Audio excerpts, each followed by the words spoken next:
Alright, let's have a closer look at the Panasonic S1 today. Well, I got this camera for about a month now, maybe a little more than a month. And so far, well, I lost all confidence and trust in this camera. Not in this camera per se, but in the autofocus capabilities, as you know, and as you have seen. And of course some of you know this camera, used it maybe. So let's have a closer look and see what we have in front of us. And this is why I set up this one. That's the legendary Sony A7S. With today, I hope, excellent autofocus. What you see here is a part of my desk. First of all, let's check out the size. So in theory, you should see this camera now compared. Well, let's get a little room here. So now you see the Panasonic S1 compared to the old X5. Well, it's not a fair comparison, of course, because this camera is old and completely different. It's an APS-C camera, but if you know the X5, then you have a clue of how big the Panasonic S1 is in comparison, right? Look at that. That's quite a difference.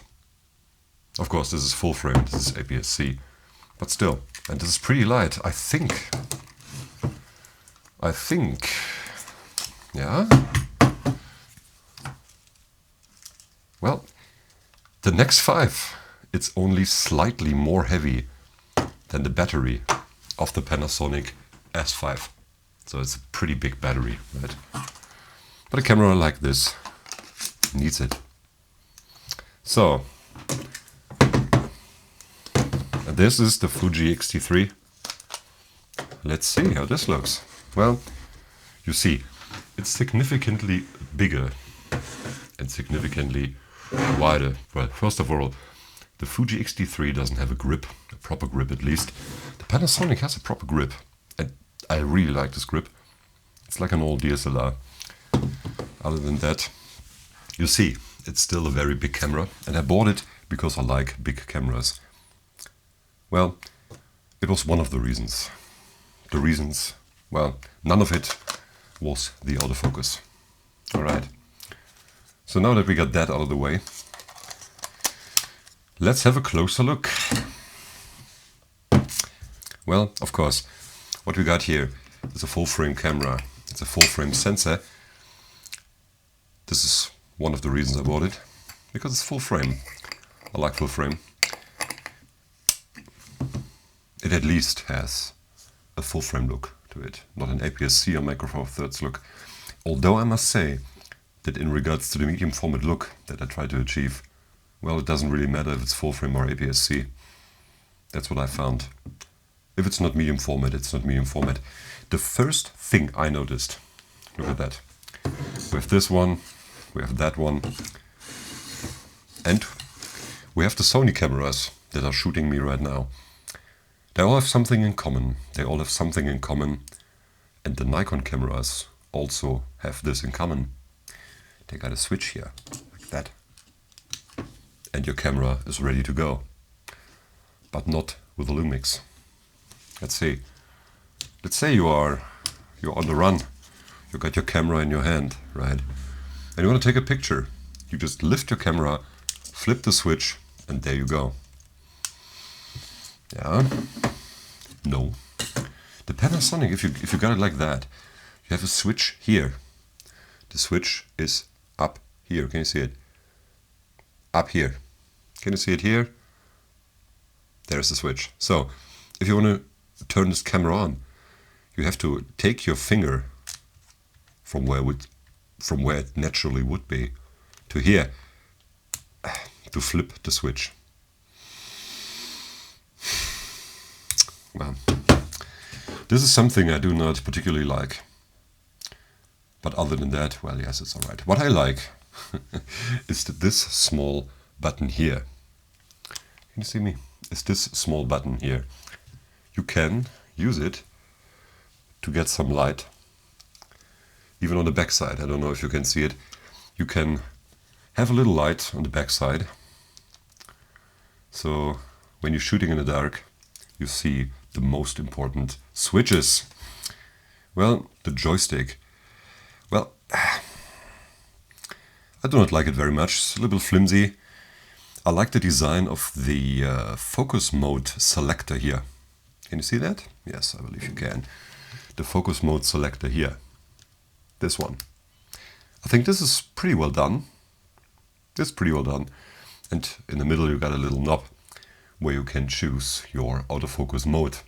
Well, let's better call it focus mode, because I don't want to use the word autofocus or the word combination regarding this camera. What else we have? Yes, here we got a lock switch, very important. A lock switch to keep all the back buttons from being touched or pressed by accident. Well, as you can see, it could happen that you accidentally touch the record button. Where is it? Where is it? Oh, there it is, right beside the electronic viewfinder.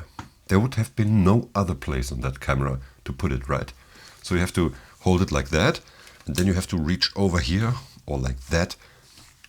This is bullshit. This is bullshit. Well, other than that, the selector wheel is good. It's good. There's one thing that I do not get. Well, let's see if you got it here. Yes. On the X-T3, you got your selector for metering right here. Well, yes, I admit, from the front, it is a little bit, well, difficult to access.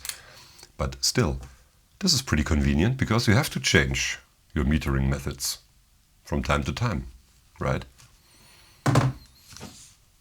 Nothing. And there's enough space for that. You got important knobs here, right? White balance, ISO, and compensation. But no knob, no selector for the metering mode. I mean, why? Why? Why isn't it on there? Oh yes, you got two customizable buttons in front. So yes, you can put your metering there, and I did.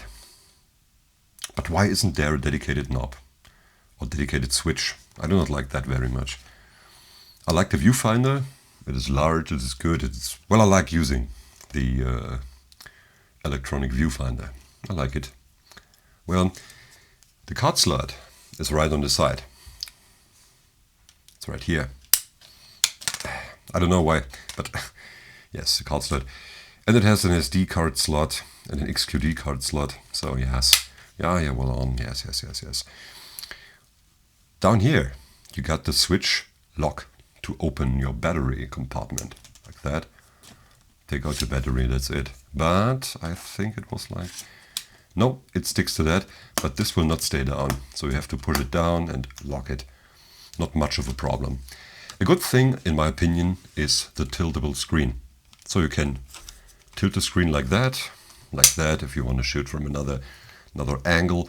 And what you can do, and this is locked here, you can tilt it out like that, like on the Fuji X-T3. This is the same mechanism, right? Well, you can see that. I have to check. You can see that. Yes, you can. So it's the same mechanism, kind of. I like that very much. I like that you are. I like the possibility of it. Let's say. All right. Other than that, we got our dial above, and this dial is, well, it's secured, I would say. So in order to turn this knob, you have to push this down every time you do it. So you cannot switch. Like I'm in movie mode now, manual mode, and if I let it go, it sticks there. So I have to hold it down quite a bit to select another mode. Well, I think, I don't know, man. The rest is pretty standard. You got your mic input, your headphone input, but you have a full-size HDMI output on this camera. It's full size. It's not micro or mini HDMI. It's a full-size one. I do not. Well, even the older Nikons didn't have that. Well, but it's nothing bad. It's nothing too bad. So the main flaw of this camera, well, despite the autofocus system, which is bad, the main problem for me is the reachability of the record button, but you can also use the shutter, as I found out. This is all right. And the turn on and off switch here on top. I do not like that. It's not convenient. And that there is no dedicated button to change the metering method. And it's not like this one has it. It has not. But it's more easy to access it if you need to. Here you have to go into the menu, or you have to set one of the custom buttons up for this to happen. And I do not think that this should be the case. With a camera with that size, I mean. See, if you got a small camera like the NEX5, a small camera, I do not need a button for that, because I know I want to have a compact camera, right? A small compact camera that is ready to go whenever I need it. But I mean, with a brick like that, there would be enough room for that, enough space. Correct me if I'm wrong, maybe there is a button for that, but I have not found it yet, so I do not believe there is. And even in the menu, even if the Q, if you push this button, well, we don't want to change that. Even if you push the Q button here, you can change, oh well, there was it, you see? I set it up there. I set it up in front. But even if you push the Q button here, there is no possibility. There it is. You see? There is the metering method. If you are in photo mode, let's put it into photo mode.